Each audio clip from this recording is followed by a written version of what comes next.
sexta de actualización en psicología, organizada junto con los representantes estudiantiles, su servidor José Antonio, Diego Alejandro, presidente del CNI, y también darle a todos los miembros de nuestra comunidad académica, me permito recordarles brevemente la dinámica de los webinars, que tienen una duración aproximada de 45 minutos para poder dejar espacio a sus dudas y preguntas, que podrán hacer a través del chat de Zoom.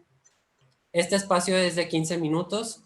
Les pedimos por favor mantener los micrófonos apagados. No olviden escribir presente en el chat de la reunión. Y sin más que agregar, les reitero el agradecimiento por compartir este espacio de las jornadas con nosotros. Y sin más que agregar, les presento al invitado del día de hoy, 5 de noviembre, el doctor Víctor Hugo Becerra de Cuballes, quien nos viene a compartir el tema de investigación en psicología en México y su relación con la formación de psicólogas y psicólogos. Me permito leer su semblanza. El doctor Víctor Hugo González, profesor e investigador del Centro Universitario de los Valles, de la Universidad de Guadalajara y co-coordinador del SMIP, ha publicado artículos de divulgación científica desde hace 10 años. Es miembro del Sistema Nacional de Investigación Nivel 1 y es director del Centro de Investigación en Comportamiento y Salud de Cuballes. Sus líneas de investigación son sobre el estudio del desarrollo psicológico del lenguaje, comportamiento lingüístico relacionado a comportamientos saludables y estudio de la comprensión lectora. Bienvenido, doctor.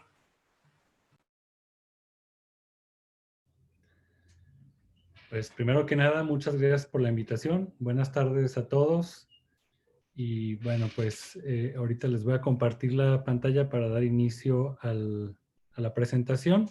También mientras comparto la pantalla, pues les comento que esta ponencia la elaboré junto con la doctora Laura Rebeca Mateos Morfín, que es co-coordinadora del Sistema Mexicano de Investigación en Psicología, quien se disculpa por no poder asistir a este evento, pero bueno, me mandó saludarles y comentarles que pues de alguna otra manera ahí estaremos atentos a las inquietudes que surjan después de esta ponencia y pues por mi parte pues es el mensaje que les quiero compartir. Bueno, mientras les paso la pantalla, nada más le agradecería que alguien me confirmara que ya se ve la presentación. Sí se ve. Sí, doctor, sí se ve.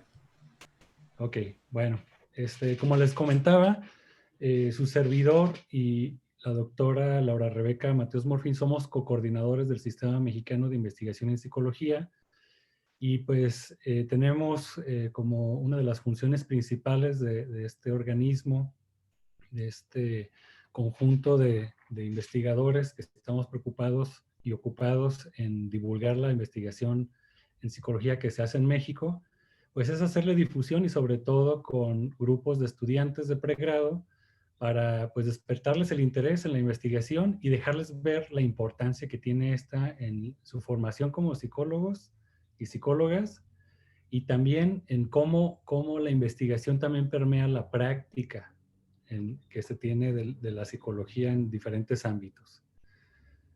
Bueno, entonces el tema que les queremos compartir es la investigación en psicología en México y su relación con la formación de psicólogas y psicólogos. Bueno, antes de comenzar tenemos que dejar claro qué es la investigación científica y para qué sirve la investigación científica. Bueno, el conocimiento común, todo mundo conocemos cosas, podemos conocer acerca de los chismes del barrio, acerca de la política de Estados Unidos, de quién va a ganar, si Biden o Trump. Y ese conocimiento que tenemos del mundo, el método que utilizamos generalmente no es verificable. Es decir, podemos conocer cosas del mundo, pero no sabemos si son verídicas o no.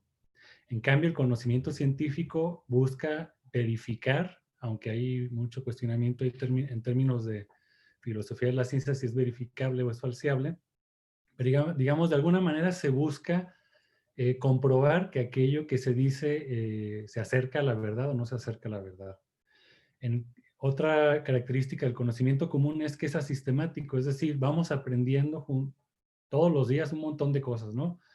vamos viendo cosas en el Facebook, vamos escuchando cosas en nuestra casa, en nuestra comunidad, y todo eso nos llega en un cierto desorden o de manera sistemática, y eso implica que vamos aprendiendo cosas.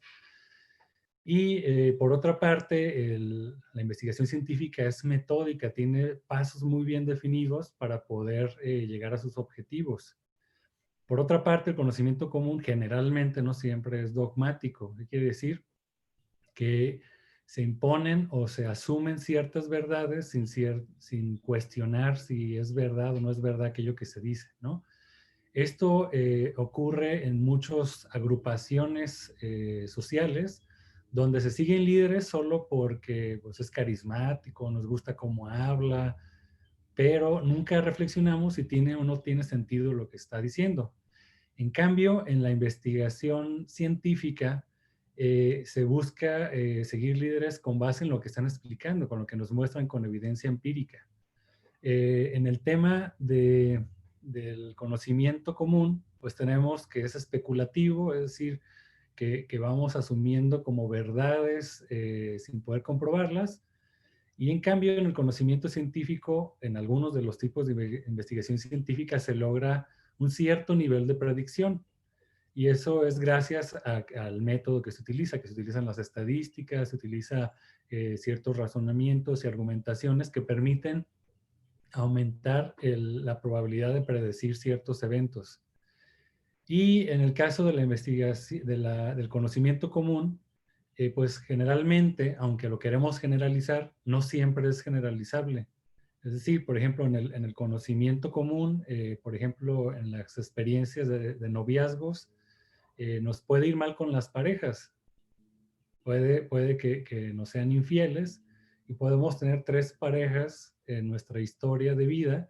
Y entonces eso nos puede llevar a querer generalizar y decir todas las personas o todas las parejas son infieles, pero pues eso no implica que en la realidad sea así. En cambio, en el conocimiento científico se busca con el método que se utiliza en la ciencia, tener más certeza de que eso que se quiere generalizar se va a encontrar si se replica una investigación o un método o una técnica, ¿no? Entonces, esas son las diferencias en la investigación entre el conocimiento común y el conocimiento científico. Bueno, todas estas reflexiones surgieron a inicios de 1700 en algo que se conoce en la historia de la ciencia como el Círculo de Viena, que eran un grupo de científicos que querían abandonar el sentido común y tomar a la ciencia como la herramienta para la explicación de los fenómenos. Y entre esos intelectuales de ese famoso Círculo de Viena estaba uno de los más importantes psicólogos experimentales por el tema de que creó el primer laboratorio de psicología, que es Wilhelm Wundt, en 1789, que es una de las efemérides de psicología, en el sentido de que trató de llevar toda esta reflexión de cómo hacer ciencia a la psicología.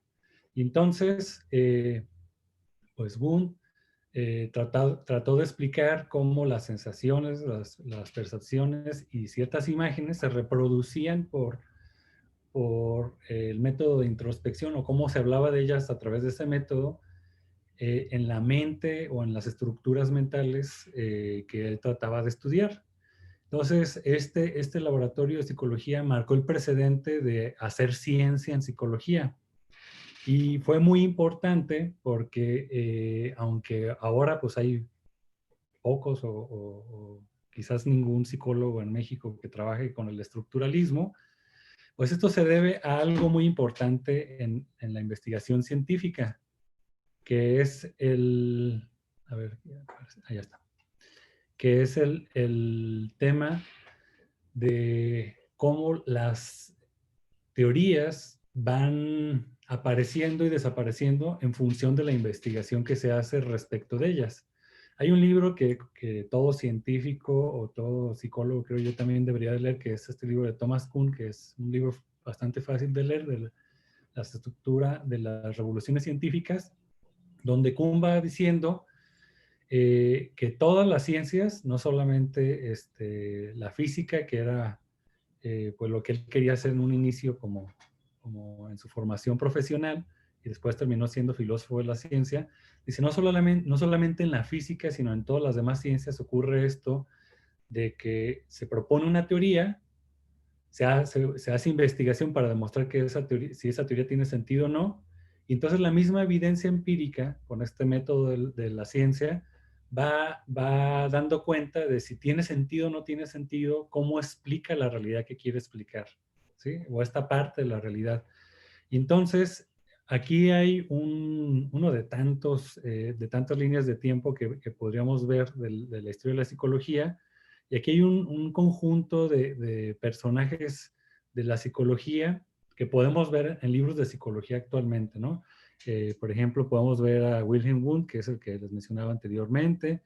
Podemos ver autores como James Cattell, Stanley Hall, que fueron de los que formaron eh, precursores de la psicología norteamericana y de la APA.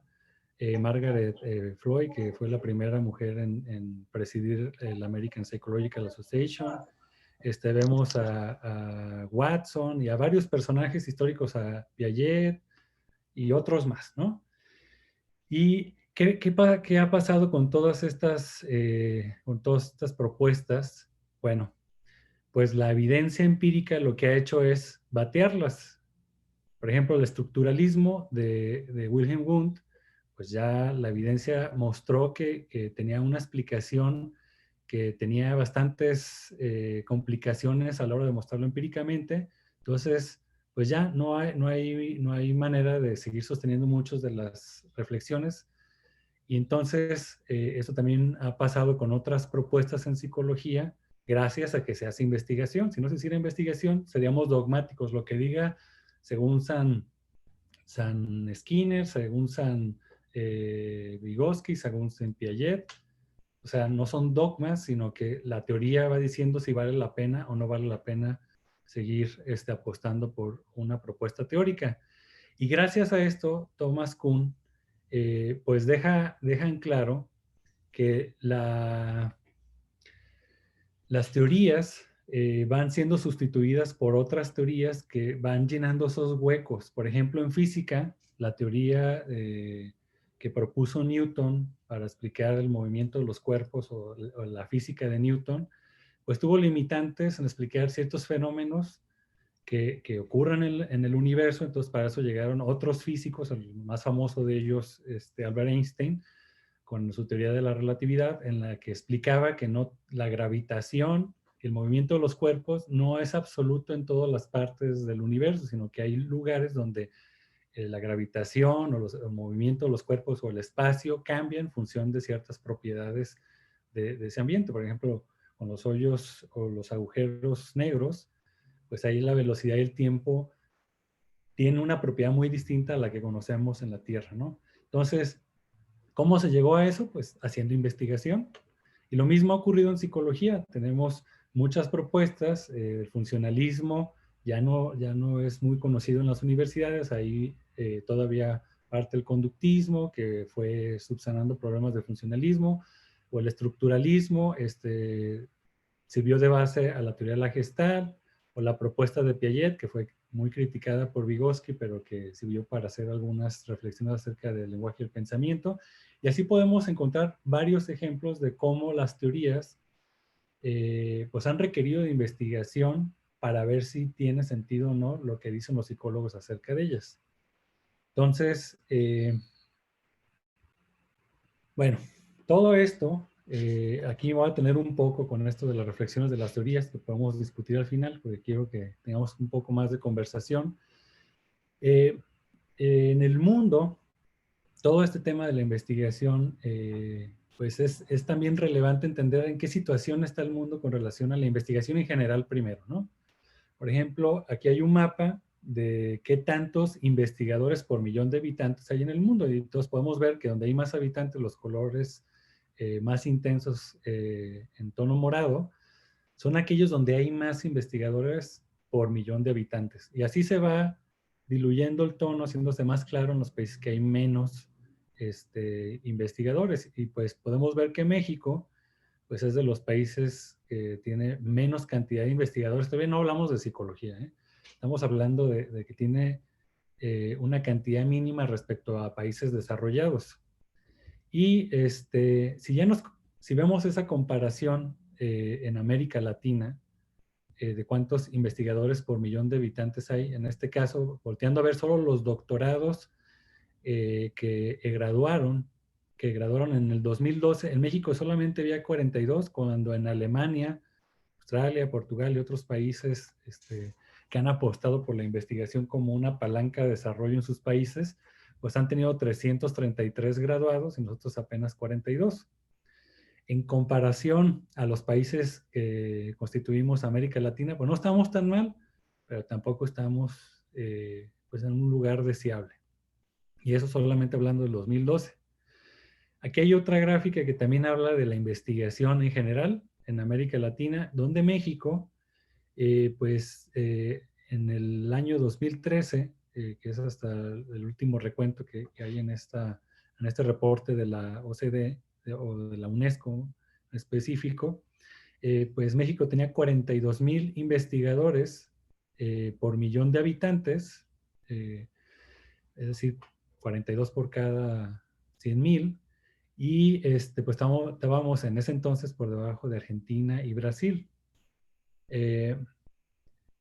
Bueno, en el caso de la investigación, ahora sí, que tiene que ver con temas de psicología, en ese comparativo de países latinoamericanos, vemos, por ejemplo, que psicología, que acá está encerrado en color rojo en la parte inferior de las columnas horizontales, pues está en un color café muy claro, como decir como capuchino, un color así café claro, pues tiene la menor cantidad de porcentaje de publicaciones, ¿sí? Las que dominan la investigación científica, pues tienen que ver con temas de ciencias biológicas, ¿no?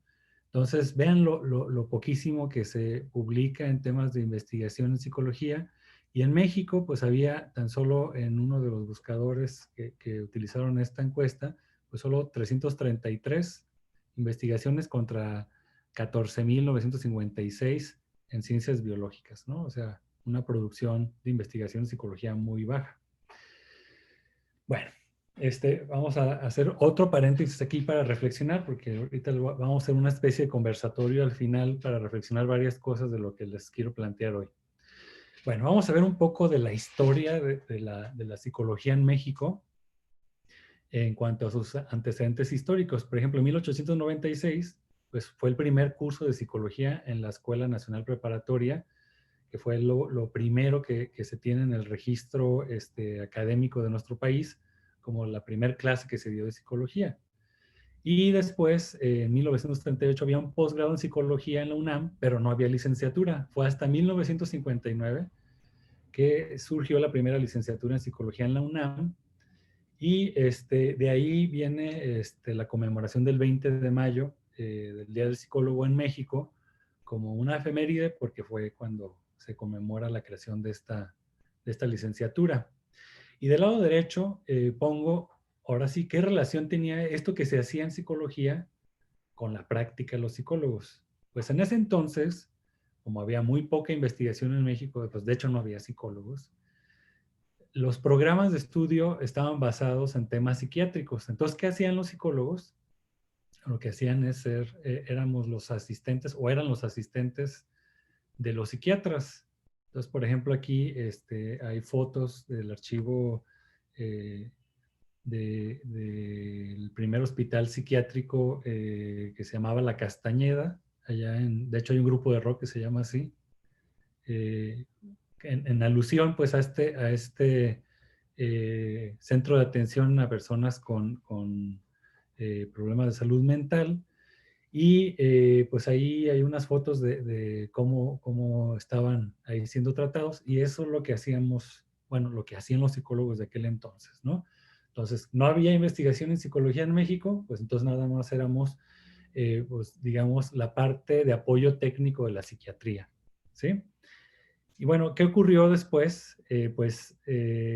Afortunadamente en la Universidad Nacional Autónoma de México, pues hubo un grupo de jóvenes que apostaron por la autogestión y, la búsqueda del conocimiento que no había en su currículo. O sea, no había muchas cosas de psicología y entonces todos estos egresados y estudiantes de aquel entonces dijeron, vamos a hacer algo con la psicología para darle un nombre a lo que se hace en México en temas de investigación. Y entonces, pues eso dio origen a parte del programa, a los programas se parecen mucho en las universidades, ahorita vamos a ver de qué es lo que se hace en psicología. Y aquí tenemos un recuento que hace Edgar Galindo. Del 59 al 87 se publicaban apenas 33 libros de psicología. Los que más se publicaban eran de conductismo, luego psicología transcultural, psicología humanista o varios enfoques, ahí viene el porcentaje. En ese mismo periodo, del 59 al 87, se publicaron 21 informes, aquí encabezados por temas de psicología transcultural, luego psicología social de orientación norteamericana, con lo que hizo Rogelio Díaz Guerrero, con su libro de la psicología del mexicano, luego de psicología piagetana, cognoscitiva y de origen desconocido, y hay temas de personalidad, desarrollo y temas teóricos y metodológicos. Y en ese mismo periodo, de 1959 a 1987, se publicaron 705 artículos, según este autor, también encabezados en su mayor producción por temas de conductismo. En ese entonces el conductismo era la corriente psicológica que más producía en temas de investigación científica, y aquí se ve cómo encabezaba, pero también había otras áreas, ¿no? O sea, había trabajos psiquiátricos, psicométricos, de psicología transcultural, cognitiva, social, humanista, psicofisiológico, piagetano, psicoanalítico, marxista, freudo o freudo-marxiano, de Marx, pues, y combinación de Marx con Freud, y otros enfoques, ¿no? Y eso, aquí también quiero destacar algo, dio origen también a temas de interés en investigación en cuestiones de desarrollo y psicología educativa, social y de la personalidad, psicología clínica, psicología experimental, y temas que podemos ver en nuestros programas de estudio actuales. Es decir, aquí se empieza a ver que estos primeros psicólogos que no se quedaron conformes con lo que les dieron en sus programas de estudio, fueron desarrollando líneas de investigación, y eso dio origen a muchos de los programas de estudio que hoy conocemos, ¿no? Hacemos trabajos de psicología del desarrollo, de la personalidad, psicología experimental, y es gracias a la investigación que se empezó a hacer en esos entonces. Bueno,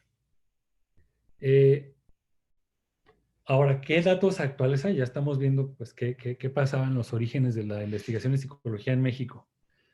Y los datos actuales, aquí, pues nada más basándonos, para no saturarnos de información, en lo que marca Scopus al día de antier, pues aquí está un histórico al centro de en qué revistas se han publicado más sobre temas de psicología. La que encabeza es la revista de salud mental, que son temas de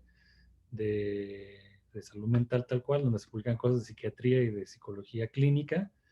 Luego sigue la revista mexicana de psicología, que tiene temas de psicología general. Luego Physiology and Behavior. Luego la revista interamericana de psicología. Luego Frontiers in Psychology. Y seguida de la revista mexicana de análisis de la conducta y otras más, ¿no? Y aquí se ve cómo en 1970 pues había poca producción, y ahora pues ya, según ciertas revistas, empieza a apostarse por más publicación en unas y otras revistas, ¿no?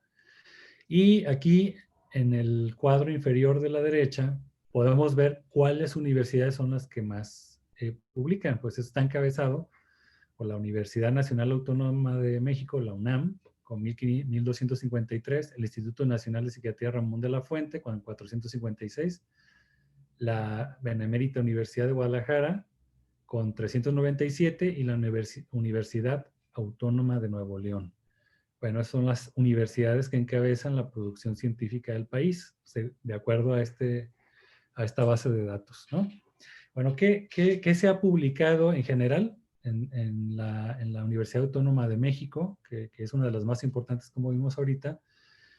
Pues hay un montón de temas, otra vez donde más se publica, pues son en temas de física y astronomía, agricultura, ciencias de la Tierra y planetarias, bioquímica, química, medicina, son las que encabezan la mayor producción científica de la UNAM. Y las de psicología, pues hay una producción de 1709, y aquí son los autores que más han publicado. Pues aquí tenemos a Hudson, a Carlos Brunner, a Froese, a Díaz Lobin y a Escobar, ¿no? Como los psicólogos o investigadores que más han publicado en tema de psicología en la UNAM. Y luego, en la Universidad de Guadalajara, pues también psicología no es de las primeras. Tenemos 526 documentos ahí registrados en esta base de datos. Y esta lista de producción está encabezada por Rives Iniesta, Hernández González, Ruiz Sandoval, José Burgos y Antonio López Espinosa, ¿no? Son los autores que en esta base de datos son los que tienen mayor producción registrada. Bueno, si vemos estos autores, si vemos este tipo de producción y lo que les comentaba de lo que Edgar Galindo mostraba en que se empezaba a producir en temas de psicología ahí en 1950, pues deja ver qué es lo que se publica, qué es lo que se ha hecho en los programas de estudio. Por ejemplo, aquí tenemos uno de los programas de estudio que son diferentes en la UNAM. Por ejemplo, la Facultad de Psicología de la UNAM es diferente a la FE Zaragoza o la FE Iztacala, que son facultades de estudios superiores, que tienen programas de estudio que cambian, no son como la Universidad de Guadalajara, que tenemos un programa compartido entre las diferentes sedes, pero de todos modos, aunque hay variantes, en la UNAM, pues se deja ver que hay ciertos temas que tienen que ver con lo que se investigaba en 1950 y la forma en la que se siguen formando los estudiantes de la UNAM. Y lo mismo, para no ahondar en esto, podemos encontrar en la Universidad Autónoma de Nuevo León, en la Universidad de Guadalajara, ustedes conocen su malla curricular, lo mismo. ¿Y qué tienen de parecido todos estos programas de estudio? Bueno, todos sus programas de estudio apuestan primero por temas de metodología. Tienen estadística, diseño de instrumentos de medición, métodos cuantitativos y cualitativos o métodos de investigación científica, diseños de investigación y todo lo que se necesita para llevar a cabo una investigación, ¿no? Ahorita vamos a ver por qué tienen eso y reflexionar qué utilidad tiene esto para un psicólogo que se va a dedicar a la mejor a dar psicoterapia o estar en una escuela, de qué le sirve todo este rollo, ¿no? Y en el caso, en el tronco común, en todos los programas de estudio podemos ver fundamentos filosóficos de la psicología, historia de la psicología, bases biológicas del comportamiento, teorías de la personalidad, psicología experimental y otras variantes que forman el tronco de formación común. Y todas o la mayoría de las universidades más importantes también pues son similares porque tienen áreas de especialización,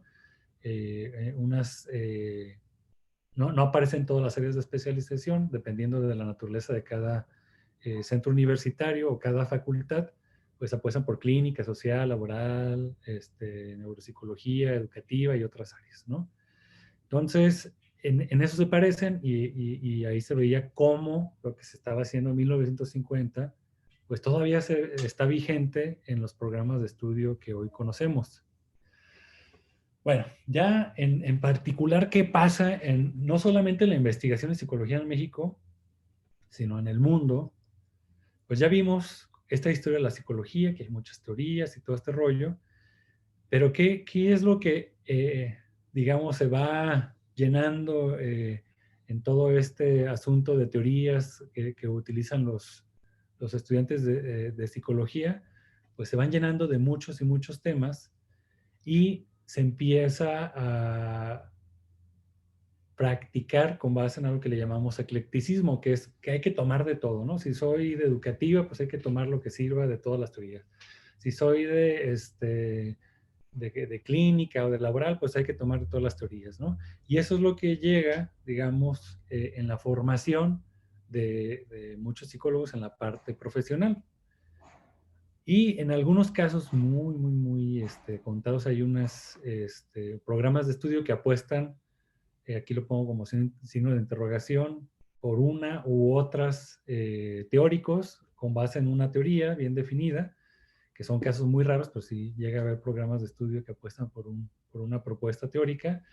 Y eso es lo que encontramos, es decir, van por una teoría y en eso forman a sus estudiantes, ¿no? Y eso tiene varias implicaciones que ahorita les voy a invitar a reflexionar. Bueno, ya por último, bueno, ¿qué tiene de utilidad con todo esto que hemos platicado que haya investigación en psicología? ¿Sí? ¿Por qué debe ser importante hablar sobre la investigación en psicología? Por ejemplo, pues un abogado acaba su carrera y puede decir, a mí no me sirve de mucho que se haga investigación en materia de leyes, aunque sí es importante, ¿no? Puede decir, pues yo, si no me dan metodología a la investigación, no hay problema, ¿no? O un diseñador gráfico, ¿bien? Ahí podrían decir, pues a mí no me interesa tanto, pero creo que en todas las áreas profesionales es muy relevante el tema de si se investiga o no se investiga y cómo eso va permeando en la formación profesional. Bueno, ¿en qué impacta?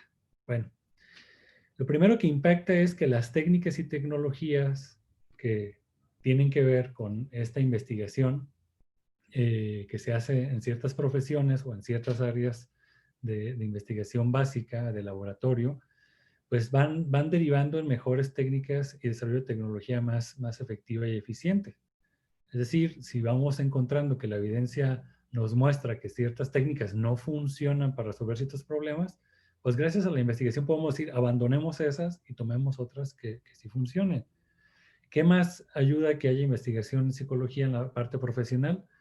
Que las prácticas y que las teorías estén basadas en la evidencia. De hecho, ya hay, por ejemplo, áreas de la psicología clínica o que le llaman psicoterapia basada en la evidencia. ¿Qué están tratando de hacer? Pues demostrar que lo que proponen las terapias pues tiene sentido o no tiene sentido, ¿no? De acuerdo a lo que muestra la evidencia empírica, aunque ahí también hay muchas cosas para reflexionar, pero son esfuerzos que se realizan. Bueno, ¿qué más ayuda? Pues que hay un incremento del conocimiento teórico y práctico. No es lo mismo que todos nos quedemos conformes con lo que dijo alguien acerca de una teoría, acerca de la explicación de un fenómeno, y ahí ya todo mundo paremos y no reflexionemos, a que se haga investigación para reflexionar si vale la pena, no vale la pena, es más eficiente, no es más eficiente, y al incrementar el conocimiento, pues mejoramos nuestro entendimiento de los fenómenos que queremos explicar, y esto es bueno, pues es la parte en la que contribuye la investigación en todas las áreas, no solo en la psicología. Y también en los profesionales, que ahorita les decía que tiene que ver este rollo de que nos den investigación en psicología, pues el profesional que tiene esta formación en investigación es un psicólogo, hablando de la psicología, un psicólogo, una psicóloga que es más reflexiva, que va a buscar actualizarse, que va a buscar información que tenga más veracidad, ¿sí? Y esas competencias científicas en el ejercicio profesional hacen que el profesional sea más capaz, más eficiente, ¿sí? Versus un profesional que ahí se queda, ¿no? Y dice, no, ya, yo lo que ya aprendí hasta ahí me quedo.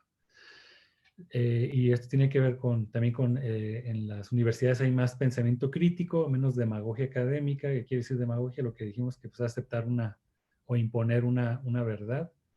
Y por último, pues se fomenta la vocación por la investigación científica. Esto es súper importante con base en lo que les decía de la estadística en nuestro país. Pues hay muy pocos investigadores en psicología, ¿sí? Somos un grupo de investigadores todavía muy reducido para la cantidad de problemas que tienen que ver con el entendimiento de la psicología y cómo eso permea en otras áreas de aplicación práctica, ¿no? Que ahí podemos comentar varias cosas. Bueno, entonces, hasta aquí voy a dejar pues todos estos detalles que les queríamos compartir, tanto la doctora Rebeca como su servidor. Pues pensamos esta presentación también para escuchar sus inquietudes acerca de la investigación en psicología, qué les llama la atención, qué inquietudes les merece todo esto que les compartimos el día de hoy. Y después hacemos un pequeño cierre para dar otras recomendaciones. Entonces, hasta aquí dejamos la presentación y por mi parte, pues me gustaría escuchar sus inquietudes respecto a este tema que tiene que ver con la investigación y la formación de psicólogas y psicólogos.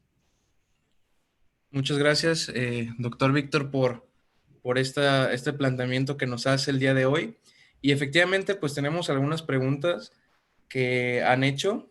Y en cuestiones de investigación, pues usted hacía alusión a algo muy curioso, ¿no? Que son tantos los problemas o las problemáticas que se encuentran que son pertenecientes a la disciplina de la psicología y pues tan poca investigación que se hace en comparación con otras áreas, ¿no? Con otras ciencias. Y Sergio Arenas nos hace la pregunta de que para el caso de la psicología, ¿qué tanto está vinculada la realización de la investigación aplicada con el sector empresarial de México? Y con respecto a esto, ¿las universidades están conscientes de este fenómeno? Bien, esa es una gran pregunta y bueno, se agradece que se haga esa inquietud. Primero algo que hay que aclarar en temas de lo que corresponde a la psicología. Bueno, la psicología es una ciencia que se encarga de la explicación del comportamiento que depende de la experiencia, ¿no? Porque también hay comportamiento biológico que no depende de la experiencia, ¿sí? No es lo mismo alguien que empieza a hacer disturbios solo porque está bajo el efecto de alguna droga, o alguien que empieza a hacer disturbios porque en su experiencia alguien le dijo que eso era bueno o no era bueno, ¿sí? Y en ese sentido, explicar esos fenómenos o ese tipo de conductas en lo particular, las que solo dependen de la experiencia, pues a veces se realizan en laboratorios con investigación en comportamiento animal, ¿sí? Entendiendo por qué aprendemos, qué cosas dificultan el aprendizaje o la memoria, todas esas cosas que conocemos en general como psicología.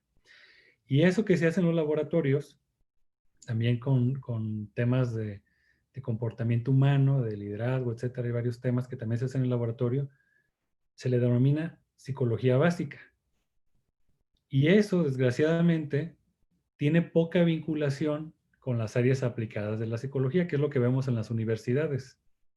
La psicología que vemos en las universidades es la psicología aplicada, ya lo vimos en las áreas de especialización, a lo laboral, a lo social, a lo neuropsicológico. Es decir, es como cierta parte de la psicología, de estos fenómenos que explica la psicología como ciencia, tratan de resolver problemas, pero no solamente vemos temas de psicología, vemos otros temas como bases biológicas y demás. Entonces, hay psicólogos que han comentado que la psicología debería llamarse ingeniería en psicología o arquitectura de la psicología, tener un nombre más profesional para diferenciarlo de lo que se hace en los laboratorios. Y respecto a la pregunta de esa vinculación con el sector empresarial, ¿qué tanto hay de vinculación? Hay algunos esfuerzos de algunos laboratorios y centros de investigación, pero no es el que se esperaría o el que ocurre en países desarrollados, ¿no? Hay países desarrollados que el sector empresarial va y busca a los investigadores, a las universidades para desarrollar alguna técnica, algún modelo, algún tipo de explicación de ciertas cuestiones de sus problemas de sus empresas y hacen algo que es muy interesante en la investigación, que es compartir fondos privados con fondos públicos para hacer patentes y demás. Entonces, en ese aspecto, México, en general, estamos en pañales, ¿no? Es poco, sí hay esfuerzos, pero es muy poco. Y es porque pues, somos un país que, digamos, estamos en pañales en varios temas. Ya lo vimos en las diapositivas. Pues, tenemos apenas 30, 40 investigadores por cada 100,000 habitantes, cuando otros países tienen miles, ¿no? O cientos. Entonces, pues ahí tenemos mucho trabajo y pues por eso es la invitación a que los que están en esta ponencia les llame la atención esta área, porque pues se pueden hacer varias cosas, ¿no? Desde la psicología básica como desde la psicología aplicada. Muchas gracias, doctor. Mencionaba también un punto importante cuando hacíamos un análisis, ¿no?, de la historia de la psicología en México. Y es que, pues al principio, usted nos mencionaba, ¿no? Eran los primeros psicólogos, pues asistentes de psiquiatras, ¿no? Donde no se valoraba, pues como tal la psicología.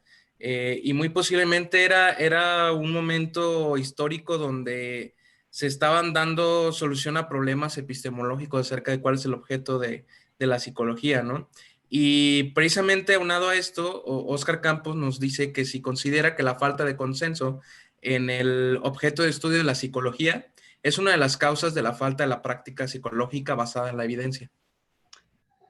Bien, no creo que ese sea un problema. De hecho, no lo es, porque esta falta de consenso no es única y exclusiva de la psicología. Aquí se hace un poco más aguda porque la psicología toma del lenguaje ordinario, es decir, de cómo hablamos todos en la calle, conceptos y los lleva a las teorías, ¿no? Por ejemplo, lenguaje, pensamiento, atención, memoria, pues lo dice de las tortillas, lo dice de la carnicería, y todos te pueden dar una opinión al respecto, ¿sí? Y a veces hay psicólogos egresados que no se diferencian en la argumentación de lo que dice alguien con el sentido común. Pero, de todos modos, aunque ese es un problema en la psicología, en cuanto al más respecto a los términos del lenguaje ordinario, la falta de consenso no es tanto el problema, porque precisamente la evidencia empírica lo que muestra es si vale la pena o no vale la pena ciertas propuestas teóricas, y de eso sí hay mucho trabajo, y se los mostraba ahí en la presentación. Cómo pues ahora no hay psicólogos estructuralistas. ¿Por qué no hay? Pues porque la investigación y la reflexión que surgió respecto a esa manera de explicar lo que era para ellos lo psicológico, pues no tuvo sentido. Se hicieron muchos estudios que demostraron inconsistencias lógicas. Entonces, gracias a eso, pues han surgido otras teorías. Entonces, esa falta de consenso no es el gran problema de la psicología, porque eso pasa en otras ciencias. Los físicos se pelean también por conceptos de que si algo es materia o no es materia, o los biólogos si una especie está viva o no está viva, o de qué reino es. O sea, ese tipo de disputas son normales en todas las ciencias, pero el gran problema de la psicología es que nosotros utilizamos términos del lenguaje ordinario, no tenemos nuestros propios términos, ¿sí? Y el consenso debería de ser sobre qué términos utilizar y a qué referirnos con ellos, ¿no? Y hay algunos esfuerzos de teorías que hacen eso. Pero Claro, ¿no? creo que ese espíritu de investigar y reflexionar sí se ha mantenido, ¿no? Así es, y eso es un fenómeno que algunos lo llaman como psiquiatrización o psicologización del lenguaje, ¿no? Esta utilización de conceptos que provienen específicamente de esta ciencia y que pues se utiliza en el lenguaje común, ¿no? Y muchas veces, por estas cuestiones, de hecho, a veces, si tú le preguntas a un estudiante de primer semestre, pues te va a referir estos conceptos como generalmente lo conocen las demás personas que no lo estudian, ¿no? Y tú logras percibir a lo mejor al final de la vida estudiantil cómo se fue dando ese fenómeno de aprendizaje y que fueron cambiando un poco sus paradigmas conforme a esto.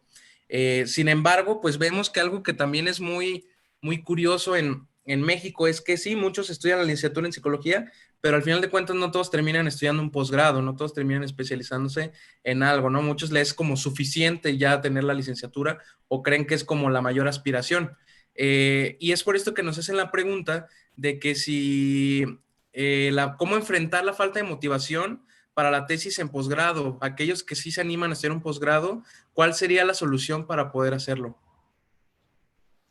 Bueno, no hay una solución digamos, una respuesta única a esa pregunta, pero bueno, una de las cosas más importantes, no solo en el posgrado, sino también en los que apuestan por el área profesional, es que sea algo que les apasione. Sí, ese, digamos, puede ser un factor muy importante para dar respuesta a esa pregunta. Que si algo te apasiona, pues por más complicado que sea, pues te va a llevar hasta donde te lo propongas, ¿no? Entonces, eso creo que es una de las cosas que más debe de buscar alguien cuando apuesta, ya sea por la investigación o por el desarrollo profesional, ¿no? Que sea realmente algo que le apasione. Y con esto que comentabas de quedarse solo con la licenciatura, pues ahora está más que demostrado que eso no es suficiente, porque lo que vemos en los programas de estudio de psicología, pues son cuestiones muy básicas, ¿no? Es decir, te dan para un conocimiento general eh, que en ciertas áreas pues requiere especialización, ya sea en la investigación o ya sea en la especialización para ser un mejor profesional.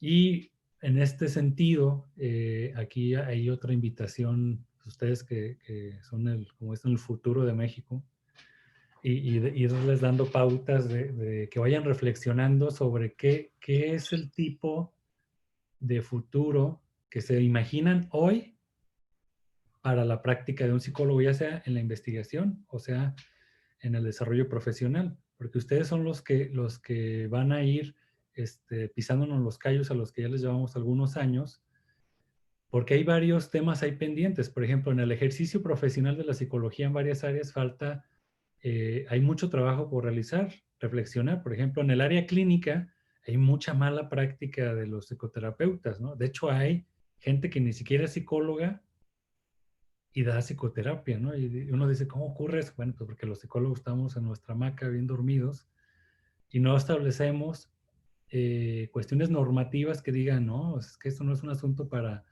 dejarlo ahí al aire, a quien sea que se le ocurra vaya a ejercer como profesional de la psicología solo porque fue un curso de 6 meses, ¿no? Ya se ostenta como psicólogo.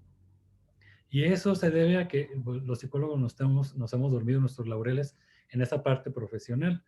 También en el área de la investigación en psicología, que es lo que queremos transmitir con esta ponencia, la doctora Rebeca y su servidor, es también invitarlos a que sean más los que apuesten por la investigación en psicología, porque ya sea cualquiera que sea el área, porque este sistema de investigación en psicología es de muchas orientaciones, es decir, habemos experimentales, habemos gente que trabaja en psicología de la salud, clínica, también neuropsicología, y es muy diverso este sistema. Y entonces la invitación es, si hay una de estas áreas que les llama la atención, métanse a investigar porque hay mucha necesidad de entender desde la psicología básica en los laboratorios o en las áreas de aplicación de la psicología, pues reflexionar en vez de estar repitiendo sin saber. O la otra cuestión muy importante es la investigación. ¿Qué preferimos ser? ¿Un país que consume todo lo que le llega de otros países, ya sean técnicas o en teorías, o ser un país que marca la pauta de cómo se teoriza en psicología y cómo se desarrollan técnicas en psicología? Sería mejor que nosotros seamos los productores de eso y marcar la pauta, capitalizarlo para mejorar nuestras comunidades, nuestro entorno, pero eso no va a ser posible si no hay gente que se dedica a estos temas, ¿no? Entonces, esa es la invitación, busquen el área que les apasiona y hay muchas necesidades tanto en lo profesional como en el área de investigación. Sí, es, doctor, gracias. Y sí, es muy cierto lo que dice, ¿no? Uno como estudiante de la licenciatura en psicología se da cuenta, ¿no? Al inicio de los semestres, cuando todo aparenta ser un poco más teórico, pues se da cuenta de que no hay teorías o hay muy pocas teorías que vienen de Latinoamérica, ¿no? O sea, en general, lo ves muy poco y lo poco que ves ya enfocado en nuestro contexto latinoamericano, pues son a lo mejor investigaciones de años recientes, ¿no? De algo más reciente. Sin embargo, una teoría como tal clásico o algo que tenga peso, que trascienda más allá del contexto local, pues eso es muy poco, ¿no? Lo que vemos. Y es esto, de hecho, una de las causas que pues a muchos estudiantes motiva para ser investigadores, ¿no? Oye, pues yo quiero, sí, claro, o sea, me estás hablando de cuestiones que pasaron en España, que pasaron en Alemania, pero aquí en el contexto mexicano, pues cómo se estudia, ¿no? Cómo se plantea. Y es por esto que hay tres preguntas que nos hacen que quisiera sintetizarlas en una sola porque van muy de la mano, ¿no? Nos preguntan que cómo puede un psicólogo incorporarse a la parte de la investigación, ¿no? Porque mencionan que si existen uniones o asociaciones o agrupaciones de investigadores en psicología a las que uno puede unirse. Usted nos mencionaba el Sistema Mexicano de Investigación en Psicología, ¿no? Y preguntaban algunos también de cómo es posible que uno pueda afiliarse a este sistema, si es posible que como estudiantes ya lo podamos hacer, hay que esperar ser profesionistas, ¿cómo procede uno en esto? Bien, bueno, son varias preguntas. Uno voy a tratar de responder ahí a lo que plantean. Primero, el tema de cómo afiliarse, qué buscar para quienes les llama la atención la investigación. Bueno, uno es buscar posgrados que tienen que ver con la ciencia y la tecnología, que lo primero que deben de buscar es que estén reconocidos por el Programa Nacional de Posgrados de Calidad del CONACYT, que son los famosos PNPC. Entonces, desde ahí ya pueden ver qué programas tienen esta formación en investigación. Y generalmente, no todos los programas del PNPC, pero la mayoría son becados, ¿sí? O becan a la mayoría de sus estudiantes. Y es una manera de buscar apoyo para quienes les está llamando la atención este tema, ¿no? La Universidad de Guadalajara, la UNAM y muchas otras tienen estos programas que lo que buscan es formar científicos y desarrolladores de tecnología, ¿no? Entonces, esa sería una manera de poder acercarse y recibir apoyos. En el pregrado, pues ustedes ya conocen los apoyos que hay para veranos de la investigación de la Academia Mexicana de Ciencias o el verano de la investigación científica del FIN, que es como un precedente para ir haciendo tablas en temas de investigación, porque van e interactúan con investigadores de otras partes del país o inclusive de otras partes del mundo, en Latinoamérica, que están en ese padrón de investigadores, y esa también es una forma en la que empiezan a conocer qué se hace de investigación directamente con los investigadores. Esa es otra recomendación. O sea, vean esos programas. Ahora con la pandemia, pues no se puede viajar, pero los programas han apostado por interactuar con los investigadores a través de videoconferencias, como lo estamos haciendo hoy. Y eso pues, les va a ayudar a quienes tienen esa inquietud. Y respecto a la afiliación, en temas del Sistema Mexicano de Investigación y Psicología, bueno, este sistema está hecho para investigadores en formación y que ya practican, digamos, la investigación en sus instituciones, sean o no del Sistema Nacional de Investigadores. Entonces, digamos, tiene un target o una población objetivo relacionada con quienes ya lo realizan. Pero en esta gestión, con la doctora Rebeca y su servidor, pues estamos volteando a ver a los jóvenes, a ustedes que están en pregrado, como una posibilidad para que se agremien y se empiecen a vincular a los investigadores que ya están en este sistema. Entonces, actualmente no hay un sistema de afiliación. La afiliación es gratuita, este sistema es pues altruista, no se cobra un peso por afiliarte. Tiene el único propósito de hacer investigación y reunirnos entre investigadores para desarrollar proyectos en diferentes áreas, pero en sí para estudiantes de pregrado no hay un área, pero estamos formándola, que ahí lo que les pedimos es que pues nos sigan en el Facebook, en la página de internet del Sistema Mexicano de Investigación y Psicología, y por ahí lanzaremos una convocatoria ya que pues de manera consensuada con diferentes coordinadores, porque es un sistema horizontal donde participamos coordinadores de diferentes áreas de investigación y entonces entre todos pues decidimos este tipo de cuestiones, ¿no? Entonces lo vamos a llevar ahí a la propuesta para que si alguno tiene interés, pues se afilie. Y la otra es buscar sociedades de acuerdo a lo que les está llamando la atención en el pregrado para investigar. Por ejemplo, hay quienes dicen, no, a mí me gusta lo social, a mí me gusta lo neuro, a mí me gusta lo experimental. Entonces, la mejor manera es vayan a los congresos que se organizan. Por ejemplo, nosotros organizamos cada 2 años una reunión nacional de investigadores. Entonces, volteen a ver esos eventos y ahí ven a los investigadores, ven a esos gremios y ahí se pueden afiliar y conocer qué se hace, ¿no? Es la recomendación. Y la otra, pues buscar en su centro universitario a profesores que hacen investigación. Y ellos, claro, pues si se dedican a eso, pues les darán también una mejor asesoría. Entonces, esas son las recomendaciones. Muchas gracias.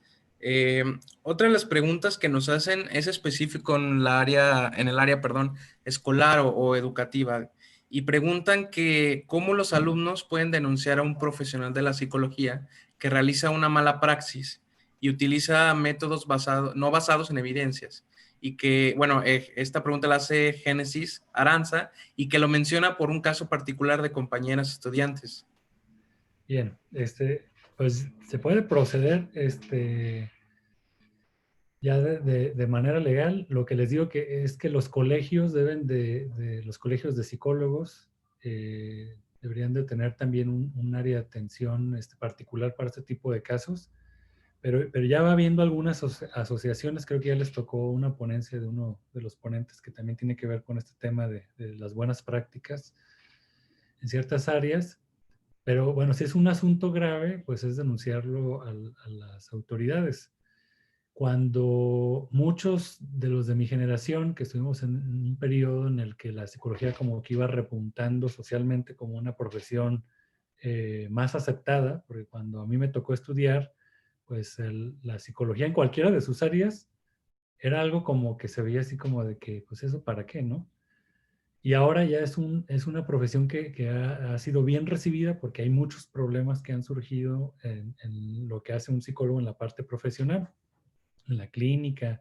Por ejemplo, en los hospitales ya se recomiendan psicólogos de la salud para ciertos procedimientos ya por norma oficial mexicana. Por ejemplo, en operaciones bariátricas ya tiene que estar por fuerza un psicólogo o psicóloga que diga si es competente o no psicológicamente hablando para una operación. ¿Por qué? Porque se ha encontrado con muchos estudios que operan a estas personas para que reduzcan su peso, porque ya compromete su vida, y a los 2, 3 años de que les redujeron el peso con una operación, con múltiples intervenciones que hay, después vuelven a caer con el mismo problema y esto se debe a que pues, no se atendieron ciertos asuntos psicológicos, ¿no? Entonces, ya hay muchas cosas que regulan, ¿sí? Pero creo que, pues, si se sabe de una mala praxis y es un asunto que ya compete denunciar, pues hay que denunciarla, ¿no? O sea, ya no hay que preguntar. Hay varios formas de hacer eso. Y esto le viene bien a todos, no porque vamos a ser ahí los verdugos de quien haga las cosas mal, sino más bien invitar a que hagamos las cosas bien de manera profesional, ¿no? Es decir, por ejemplo, hay muchos estudiantes que no tienen título y luego ya andan dando psicoterapia, ¿no? Entonces, ahí también ya hay cuestiones normativas en el estado de Jalisco al menos que dicen que eso no se debe de hacer. Y ahí te vas a la ley dice, no tienes una cédula profesional, estás incurriendo en un asunto legal y ahí viene la ley que dice cuánto, a qué amerita una pena de ese tipo, ¿no? Entonces, pues eso de denunciar es una buena práctica no para ir de verdugo sobre los que hacen las cosas mal, sino incitando a que se hagan las cosas bien, ¿no? Que yo creo que esa es la mejor apuesta. Así es, doctor, muchas gracias. Y bueno, hablando de las malas praxis, ¿no? Y que muchas veces, ya sea con intención o no, pues se utilizan, pues a lo mejor técnicas o pruebas que a lo mejor no están bien fundamentadas científicamente. Pues nos hacen la pregunta de que los instrumentos o test, ¿cómo se pueden validar en cuanto a la confiabilidad? Bien, bueno, esa pregunta pues, es muy pertinente con lo que reflexionamos hoy. Estos test se pueden validar de muchas maneras, ¿sí? Hay distintos métodos, pero todos ellos, para que tengan validez científica, pues tienen que seguir unos métodos bien establecidos, tanto estadísticos como en la parte de cómo se aplican los instrumentos, para que se diga si representan o no representan a un tipo de población en particular. Y ahí otra vez la importancia de que haya psicólogos que se dediquen a hacer eso en temas de investigación. Hay quienes nada más se dedican a validar pruebas de otros países y eso es bueno porque van llevando materiales que antes no había para que queden a disposición de mejores prácticas, ¿no? Entonces, eso se hace, hay psicólogos que se dedican a eso, a validar instrumentos para muestras mexicanas, ¿no? Cuando los instrumentos no están hechos para muestras mexicanas. Entonces, eso sería uno de la forma de validarlos, ¿no? Así es, y bueno, también relacionado un poco con la cuestión de que usted nos mencionaba de cuántos psicólogos hay aproximadamente en México que hacen investigación, o más bien, cuántas investigaciones se realizan, cuáles son las revistas que más se publican, pues a veces pudiera parecer que no hay investigación suficiente en nuestro país porque no hubiera como la cantidad de profesionistas necesaria, pero se ve en números de egresados por universidades que hay por montones, ¿no? Sin embargo, a la práctica de la investigación no la vemos pues tan difundida en muchas universidades, ¿no? Hay universidades que se esperan hasta últimos semestres, octavo, noveno, para ver algo de investigación, y es casi como una embarrada, ¿no? O sea, solo le están dando algo demasiado general y no motivan o incentivan a esta parte de la investigación.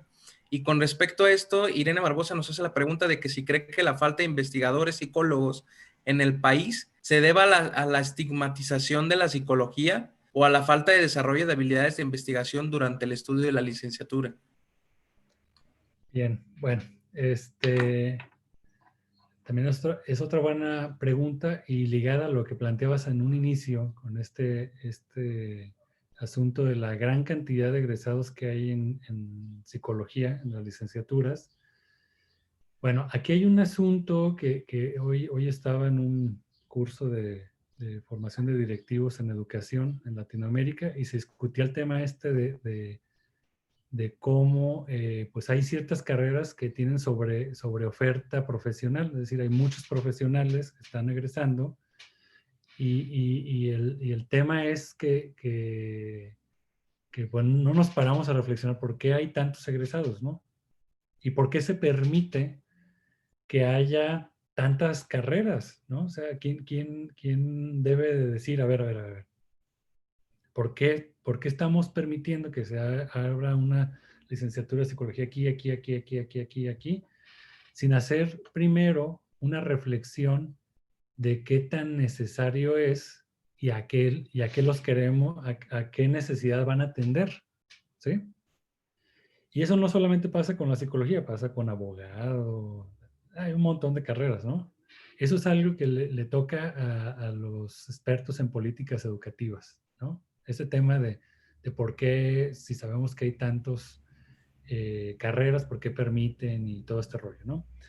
Bueno, la otra reflexión con este punto, bueno, eso no nos toca a nosotros decidir qué se abre, qué se cierra, pero lo que sí podemos ver es que hay programas de psicología que no ven nada de investigación, como tú decías, ¿sí? Hay muchos programas muy mal elaborados que pues solamente están pensados en hacer negocio con la necesidad de formarse profesionalmente sin pensar en qué tipo de desarrollo profesional están logrando en sus egresados.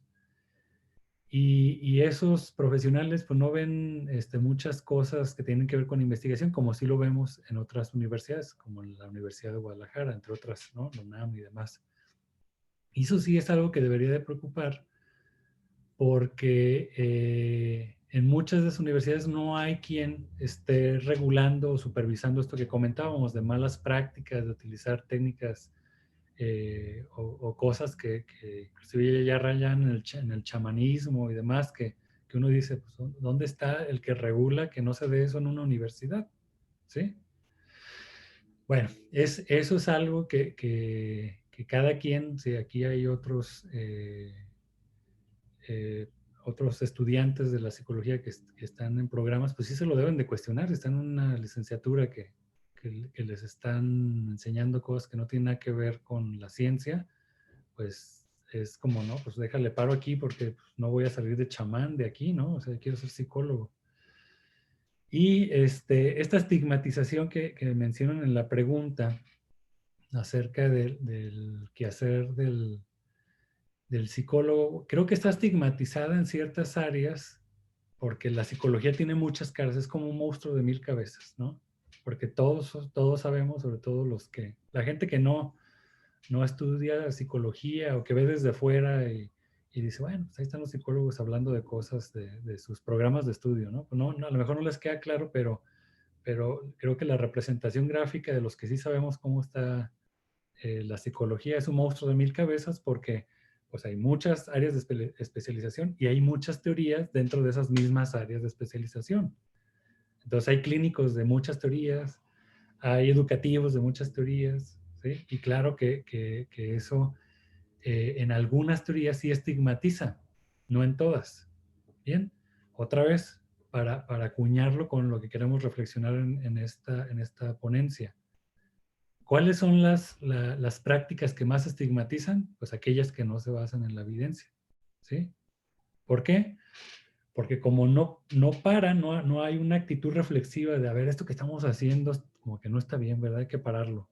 No, lo siguen haciendo, nadie para, nadie reflexiona, no hay evidencia que demuestre que eso no está teniendo el resultado que se desea. Y entonces, pues, se vuelve en un dogma, ¿no? Y la sociedad, por supuesto, lo ve por fuera y dice, oye, pues, ¿qué onda, no? Eso como que no está bien. Sí, pues claro, no está bien porque no hay nada que lo fundamente, nada más alguien que dice que sí sirve y ya.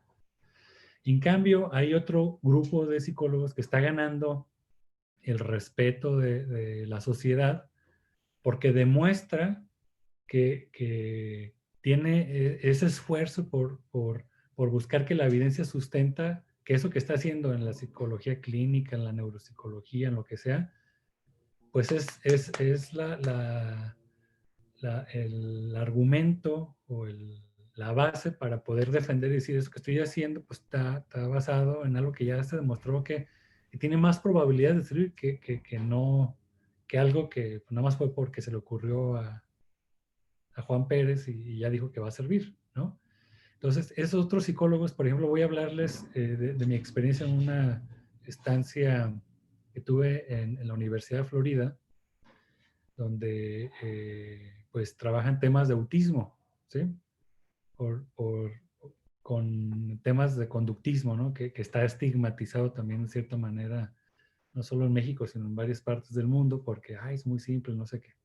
Bueno, pues con eso simple, pues han ganado la confianza de todo un país, Estados Unidos, porque demuestran que son un método bastante eficiente y efectivo para la solución de ese problema de atención que es el autismo y sobre todo en el espectro autista más complejo. ¿Qué hacen? Pues se ganan cierta reputación basándolo en la evidencia, demostrando con datos que pues los niños avanzan, ¿no? Entonces, creo que la psicología no está estigmatizada, sino algunas psicologías, ¿sí? Porque es en plural. El doctor Emilio Ribes Iniesta dice que no es la psicología, sino son las psicologías. Entonces habrá que ver cuáles psicologías están estigmatizadas y cuáles no lo están. Y para quien nos esté viendo y pues no sepa de psicología, algo que yo le digo a los estudiantes y a los que quieren, están apostando o tienen la necesidad de un servicio psicológico educativo, yo les digo, pregunten qué tipo de práctica psicológica, qué tipo de teoría, qué tipo de técnica está utilizando, e infórmense sobre lo que van a ofrecer, e infórmense sobre lo que van a pagar o por qué servicio van a pagar, para que sepan y busquen en lo que hay ahora, pues, al servicio de todos, que es la información que podemos encontrar en los buscadores. Si se trata de un tipo de práctica seria, si no es seria, si ha ganado cierta reputación, si ha demostrado ser efectiva o no, y que eso sea lo que les permita decidir sobre si pagan o no por un servicio, o los que están estudiando ahorita psicología, si vale la pena o no apostar por una formación en esa área o en ese tipo de especialización de la psicología. Entonces esa es mi recomendación, investiguen. ¿Sí? Claro, muchas gracias por sus palabras, doctor. De mi parte sería todo. Al parecer ya no hay más preguntas. Agradecerle por todo lo que nos ha compartido y cedo ahorita el uso de la palabra a la maestra Aurea. Pues muchas gracias. Muchas gracias. Ay, espero no tener problemas de sonido. Creo que sí, permítame. Listo. Ya, creo que ya me escucha bien. Muchísimas gracias, doctor. De verdad es un gusto conocerlo. Tuve la oportunidad de ubicarlos y de leer un poquito de su nombramiento de la Gaceta, y pues desde un primer momento que respondió con toda la amabilidad, y creo que el poder compartir estas áreas de la investigación, ya decían ustedes, es importante motivar a los estudiantes de pregrado, ¿sí? A que presenten trabajos, a que se acerquen a los investigadores, a que pertenezcan a estas instituciones, ¿sí? Que no tienen como finalidad más que el dar apoyo. De verdad les agradezco muchísimo. Me hubiera gustado tener a la maestra Laura, pero sé de la disposición de los dos. Sí, no, pues ella, como les comentaba, quería estar acá, pero a veces la agenda es complicada por las funciones que tenemos dentro de la universidad, pero de alguna manera, pues aquí estuvo porque forma parte de la reflexión de esto que presenté hoy. Y muchas gracias por la invitación. Pues lo que sea a favor de hacerle difusión al trabajo de la investigación en psicología, pues aquí estamos a la orden en el Sistema Mexicano de Investigación en Psicología. Así es, y como dice, pues ir armando colaboraciones, y precisamente es muy importante también dentro del plan de estudios el incorporar más áreas de investigación y tomar la propuesta pues tanto de los docentes, ¿sí? Como de las instituciones como ustedes que ya trabajan y han tenido oportunidad de ver los resultados, ¿no? Y poder evaluar lo importante que es y irle haciendo difusión. Muchísimas gracias, doctor. Pues reitero el agradecimiento y pues gracias también a todo el auditorio por su atención. Y pues ahí, si alguno de ustedes está con alguna inquietud, también pues estamos ahí a la orden en el Sistema Mexicano de Investigación y Psicología. Si algo de las líneas de investigación, tanto de la doctora Laura Rebeca como de su servidor, les llama la atención, pues con gusto, ahí nos googlean, salen nuestros correos. Y si quieren hacer un verano de la investigación con nosotros o quieren saber más de investigación, con mucho gusto ahí estamos para recibirlos de mi parte en el Centro de Investigación en Comportamiento y Salud de Cuballes y la doctora ahí en el sistema de universidad virtual. Muchas gracias, doctor. Gracias, doctor. Gracias y muchas gracias a todos por acompañarnos. De nada, que estén muy